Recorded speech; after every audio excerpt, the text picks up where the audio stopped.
언제까지 내 다리로 잘 걸어 다닐 수 있을까?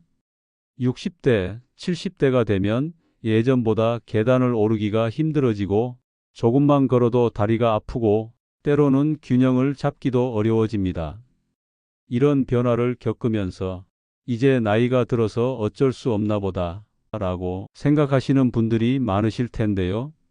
하지만 오늘 제가 알려드릴 중요한 사실이 있습니다.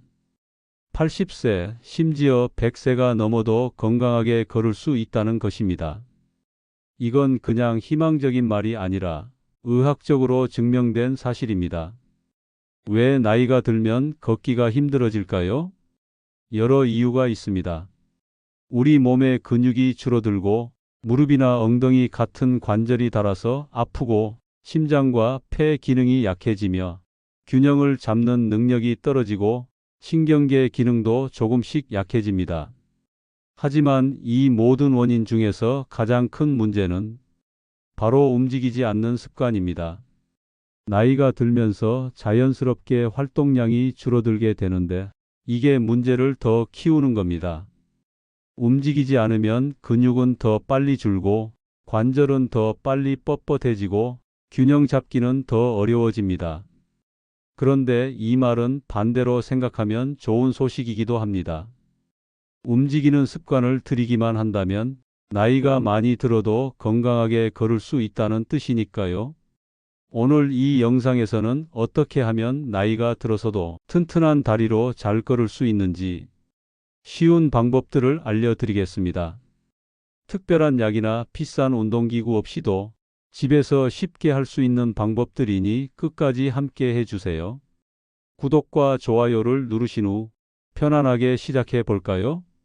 먼저 저희가 나이가 들면서 걷기가 어려워지는 진짜 이유에 대해 좀 더 자세히 알아보겠습니다. 이 이유들을 제대로 이해해야 효과적인 해결책도 찾을 수 있습니다. 첫째, 근육이 줄어듭니다. 이것을 의학용어로 근감소증이라고 합니다. 40세부터 매년 약 1%씩 근육이 줄어들고 70세가 넘으면 그 속도가 더 빨라집니다. 특히 다리 근육이 약해지면 걷기가 힘들어지고 넘어질 위험도 커집니다. 둘째, 관절이 변합니다. 무릎이나 엉덩이 쪽 관절은 마치 자동차의 베어링과 같아서 오래 쓰면 닳게 됩니다. 관절 안에 있는 연골이 닳고 관절을 부드럽게 해주는 윤활액도 줄어듭니다. 그래서 관절이 뻣뻣해지고 통증이 생깁니다. 셋째, 심장과 폐 기능이 약해집니다. 걷기 위해서는 산소가 필요한데 나이가 들면 심장이 피를 펌프질하는 힘과 폐가 산소를 받아들이는 능력이 떨어집니다. 그래서 조금만 걸어도 숨이 차게 됩니다. 넷째, 균형 감각이 떨어집니다. 균형을 잡는 데는 귀 안의 전정기관과 관절, 근육의 감각기관들이 중요한 역할을 합니다. 이것들이 나이와 함께 둔해지면 걸을 때 자신감이 떨어지고 넘어질까 두려워져 더 적게 걷게 됩니다. 다섯째, 신경계 기능이 느려집니다. 뇌에서 다리로 가는 신경 신호가 느려지면 반응 속도도 느려지고 다리를 움직이는 정밀한 조절 능력도 떨어집니다. 그런데 여러분, 여기서 가장 중요한 사실이 있습니다. 이런 변화들은 단순히 나이 때문에 일어나는 것이 아니라 주로 사용하지 않기 때문에 일어납니다. 즉, 움직이지 않으면 근육과 관절, 균형 감각, 신경계가 더 빨리 나빠지는 것이죠. 80세가 넘어서도 매일 걷기를 실천하시는 분들을 보면 놀랍게도 근육량과 균형 감각이 젊은 사람들보다 더 좋은 경우가 많습니다. 최근 연구에 따르면 80대 노인들도 꾸준한 운동을 통해 근육량을 늘리고 균형 감각을 향상시킬 수 있다고 합니다. 다시 말해, 나이가 들어서 걷기가 어려워지는 것은 피할 수 없는 운명이 아니라 선택이라는 것입니다. 우리가 어떤 선택을 하느냐에 따라 80대, 90대가 되어서도 건강하게 걸을 수 있습니다. 그럼 이제 구체적으로 어떻게 해야 오래도록 건강하게 걸을 수 있는지 실제로 여러분이 오늘부터 실천할 수 있는 방법들을 알려드리겠습니다. 이 방법들은 특별한 장비나 비싼 운동기구 없이도 집에서 쉽게 할 수 있는 것들입니다. 첫 번째 방법은 걷기입니다. 너무 당연한 말 같지만 걷기야말로 걷기 능력을 유지하는 가장 좋은 방법입니다. 하루에 20분에서 30분만 걸어도 큰 효과가 있습니다. 처음에는 5분부터 시작해서 점점 늘려가도 좋습니다. 걸을 때는 안전한 장소를 선택하고 편안한 신발을 신는 것이 중요합니다. 만약 무릎이 아프거나 걷기가 많이 힘드시다면 앉아서 할 수 있는 간단한 다리 운동부터 시작하세요. 의자에 앉아서 무릎을 펴고 다시 구부리는 동작을 10번씩 하루에 3번 정도 하는 것만으로도 도움이 됩니다. 이렇게 근육을 조금씩 강화시킨 다음에 걷기를 시작하면 더 안전합니다. 두 번째 방법은 근력 운동입니다. 특히 다리 근육을 강화하는 것이 중요합니다. 가장 기본적인 것은 의자에서 일어났다 앉았다 하는 의자 스쿼트입니다. 처음에는 5번만 해도 좋습니다. 점점 횟수를 늘려가세요. 벽에 기대어 하면 더 안전합니다. 또 다른 좋은 운동은 발뒤꿈치 들기입니다. 의자나 벽을 잡고 서서 발뒤꿈치를 들었다 내렸다 하는 것입니다. 이것은 종아리 근육을 강화해 주어 걸을 때 안정감을 높여줍니다. 하루에 10번씩 3세트 정도 하면 좋습니다. 세 번째 방법은 균형 잡기 훈련입니다. 균형 감각이 좋아야 넘어지지 않고 안전하게 걸을 수 있습니다. 가장 간단한 방법은 벽이나 의자 옆에 서서 한 발로 서 있는 연습을 하는 것입니다. 처음에는 5초만 해도 좋습니다. 점점 시간을 늘려가세요. 안전을 위해 반드시 잡을 것이 가까이 있어야 합니다.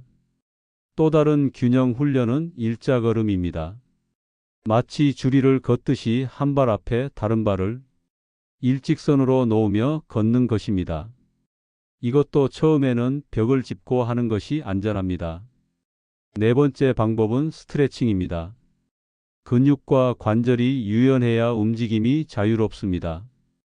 특히 종아리, 허벅지, 엉덩이 근육의 스트레칭이 중요합니다. 의자에 앉아서 한 다리를 쭉 뻗고 발끝을 당기는 스트레칭은 종아리와 허벅지 뒤쪽을 늘려줍니다. 각 자세를 20에서 30초 정도 유지하고 갑자기 힘을 주지 말고 천천히 늘려주는 것이 좋습니다.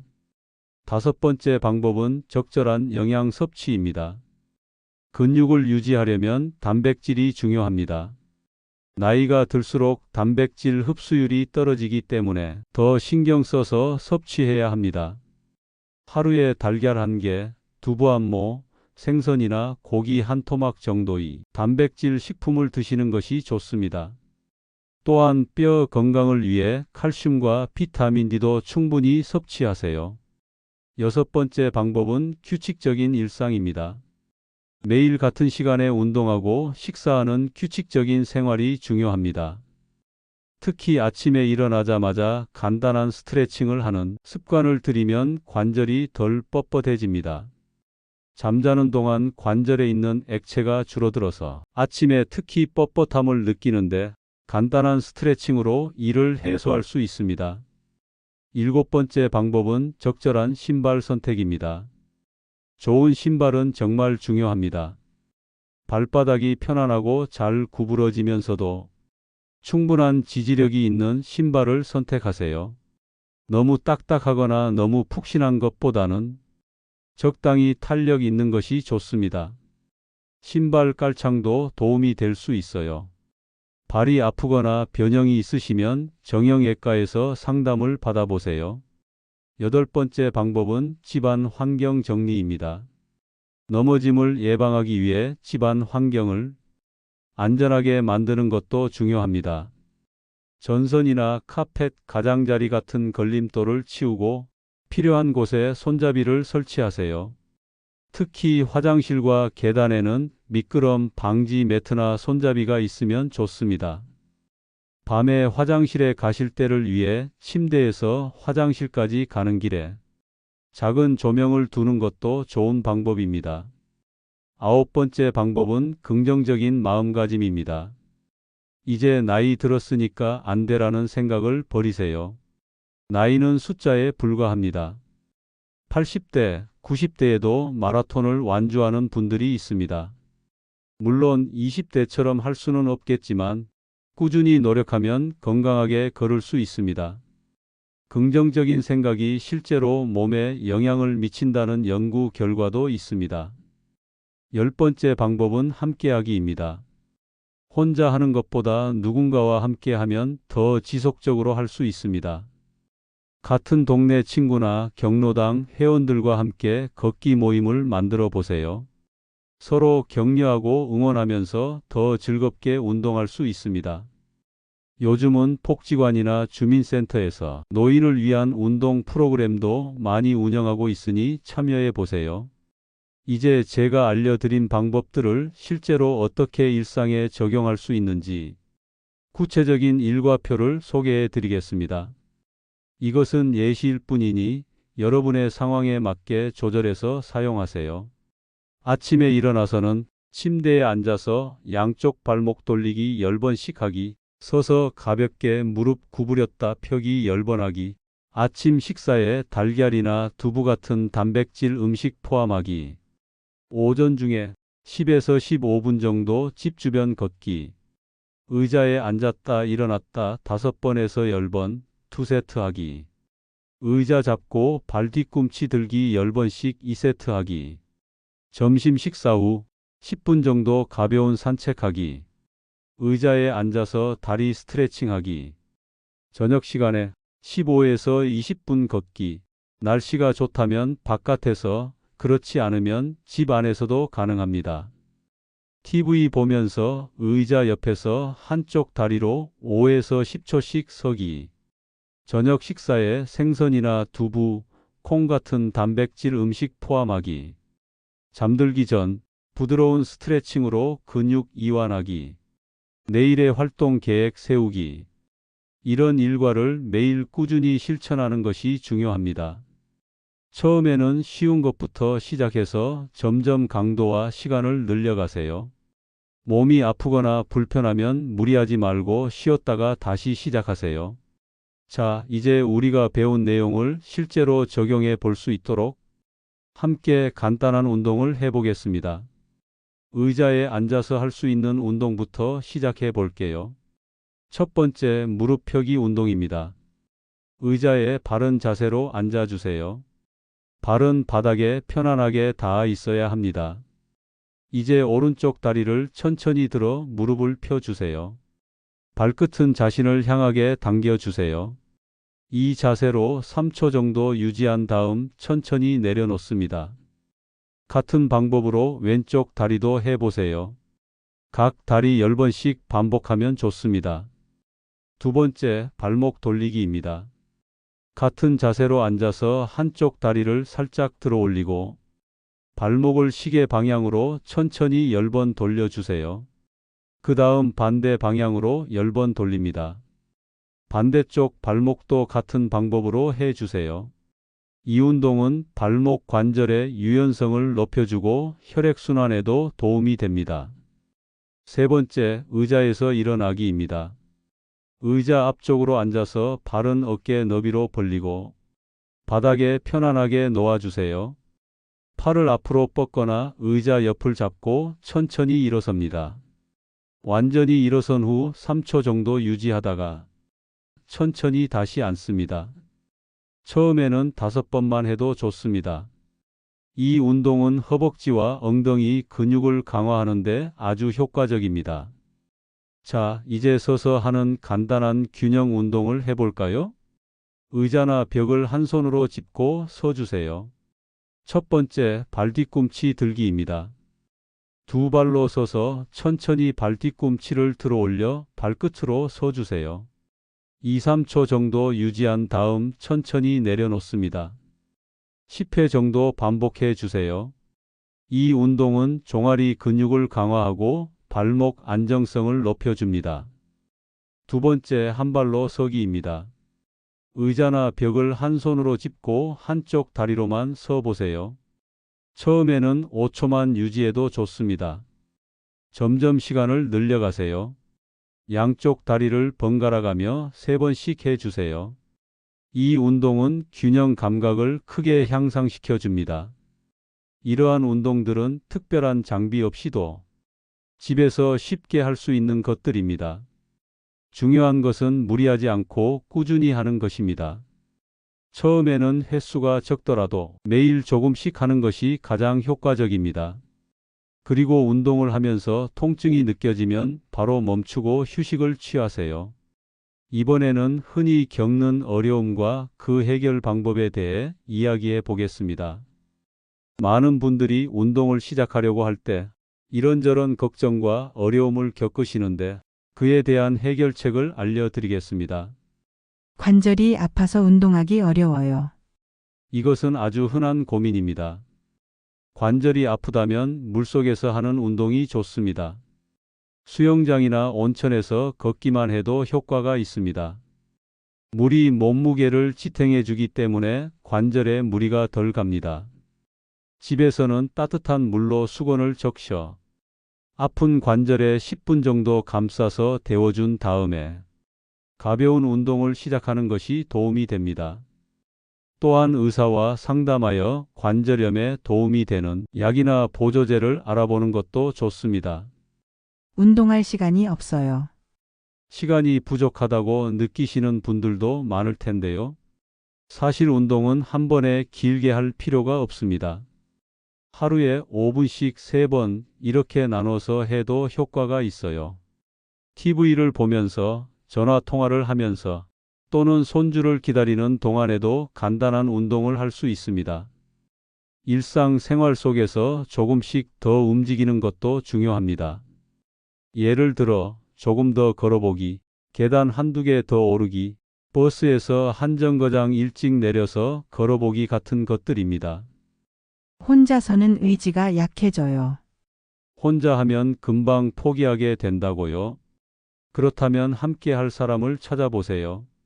같은 동네 친구나 가족과 함께 하거나 복지관이나 경로당의 운동 프로그램에 참여하는 것도 좋은 방법입니다. 요즘은 노인을 위한 스마트폰 앱도 많이 나와 있습니다. 매일 운동을 기록하고 성취감을 느낄 수 있게 도와주는 앱들이 있답니다. 너무 오래 앉아 있어서 몸이 뻣뻣해요. 오래 앉아 있으면 근육이 뻣뻣해지고 혈액순환도 나빠집니다. 가능하면 30분마다 일어나서 2, 3분 정도 움직이는 것이 좋습니다. TV를 보다가 광고 시간에 일어나서 방 한 바퀴 돌기, 화장실 다녀오기, 물 한 잔 마시러 가기 같은 간단한 활동도 도움이 됩니다. 또한 앉아 있을 때도 발목 돌리기, 어깨 으쓱하기, 목 돌리기 같은 작은 움직임을 자주 해주세요. 넘어질까봐 두려워요. 넘어지는 것에 대한 두려움은 아주 자연스러운 감정입니다. 하지만 이런 두려움 때문에 움직이지 않으면 근육은 더 약해지고 오히려 넘어질 위험이 커집니다. 안전하게 운동하기 위해서는 처음에는 벽이나 튼튼한 가구를 잡고 하는 것이 좋습니다. 균형 잡기 연습을 꾸준히 하면 자신감도 생기고 실제로 넘어질 위험도 줄어듭니다. 또한 집안의 위험 요소들, 예를 들어 헐거운 카펫, 바닥의 전선, 미끄러운 바닥 등을 미리 점검하고 제거하는 것이 중요합니다. 이런 어려움들을 하나씩 극복하면서 꾸준히 운동하면 나이에 상관없이 자신 있게 네 발로 걸어 다니는 생활을 할 수 있을 겁니다. 실제로 70세에 처음 걷기 운동을 시작해서 75세에 동네 마라톤 대회에 참가하신 우리 동네 김영수 할아버지의 이야기를 들려드리겠습니다. 김영수 할아버지는 70세 생일을 맞던 날 계단을 오르다가 숨이 너무 차서 한참을 쉬어야 했습니다. 은퇴 후 집에서만 일상을 보내시던 김영수님은 서서히 근감소와 심폐기능이 약화되고 있었던 것입니다. 그날 저녁 이대로는 안 되겠다라는 결심을 하셨죠. 처음에는 아파트 한 바퀴 돌기도 힘들었다고 합니다. 무릎도 아프고 금방 지쳤대요. 하지만 포기하지 않고 매일 조금씩 걸었습니다. 처음에는 5분, 그 다음에는 10분, 한 달 후에는 15분. 이렇게 조금씩 늘려갔어요. 걷기와 함께 집에서 간단한 근력 운동도 시작했습니다. 의자에서 일어났다 앉았다 하기, 벽을 짚고 무릎 구부리기, 발 뒤꿈치 들기를 꾸준히 했습니다. 6개월 후에는 30분 동안 쉬지 않고 걸을 수 있게 되었고, 1년 후에는 근처 공원을 한 바퀴 도는 것이 일상이 되었습니다. 변화는 그뿐만이 아니었습니다. 혈압이 안정되고 20년을 넘게 복용하던 당뇨약의 양도 줄었으며 수면의 질도 좋아졌습니다. 무엇보다 자신감이 생겨서 이전에는 생각지도 못했던 5km 마라톤 대회에 참가해 완주까지 하셨습니다. 지금은 동네 어르신들에게 걷기의 중요성을 알리는 걷기 모임의 리더가 되셨답니다. 김영수님의 사례처럼 나이는 단지 숫자에 불과합니다. 언제 시작하든 꾸준히 노력하면 변화는 반드시 찾아옵니다. 이제 몇 가지 중요한 주의사항을 알려드리겠습니다. 첫째, 운동을 시작하기 전에 의사와 상담하는 것이 좋습니다. 특히 심장질환, 고혈압, 당뇨 등 만성 질환이 있으신 분들은 꼭 의사의 조언을 들으세요. 자신에게 맞는 운동의 종류와 강도를 알아두는 것이 중요합니다. 둘째, 통증을 주의하세요.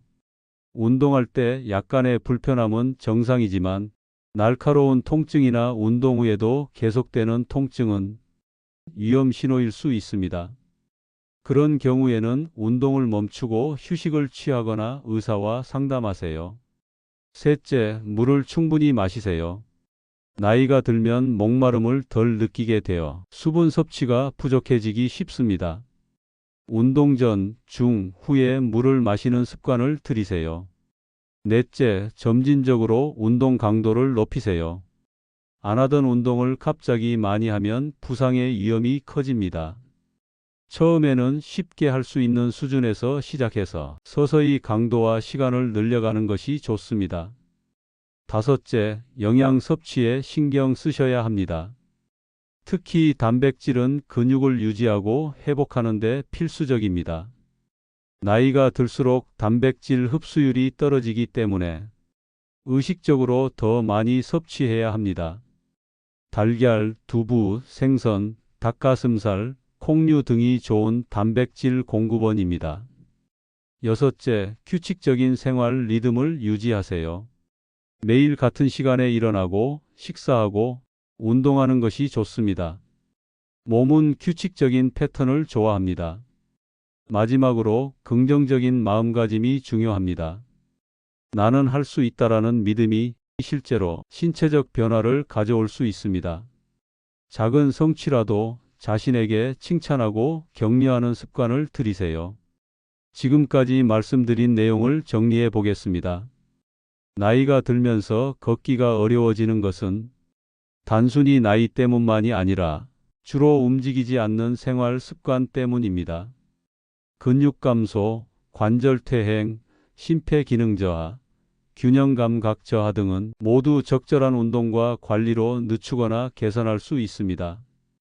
걷기, 근력 운동, 균형 잡기 훈련, 스트레칭을 꾸준히 하고 단백질을 충분히 섭취하며 안전한 환경을 만들어 넘어짐을 예방하는 것이 중요합니다. 그리고 무엇보다 나이가 들어서 어쩔 수 없다는 생각을 버리고 작은 것부터 시작하여 꾸준히 실천하는 것이 핵심입니다. 80세, 90세, 100세까지도 건강하게 걸을 수 있는 다리를 만들기 위한 여정을 오늘부터 시작해 보세요. 여러분의 건강한 노후를 응원합니다. 이 영상이 여러분께 도움이 되셨다면 구독과 좋아요를 눌러주세요. 여러분의 한 번의 클릭이 저에게는 큰 힘이 됩니다. 또한 이 소중한 정보가 필요한 부모님, 친척분들, 이웃 어르신들과도 이 영상을 공유해 주세요. 공유 버튼 하나로 누군가의 건강한 미래를 선물할 수 있습니다. 댓글로 여러분의 경험이나 궁금한 점도 남겨주시면 다음 영상에서 자세히 다루겠습니다. 감사합니다.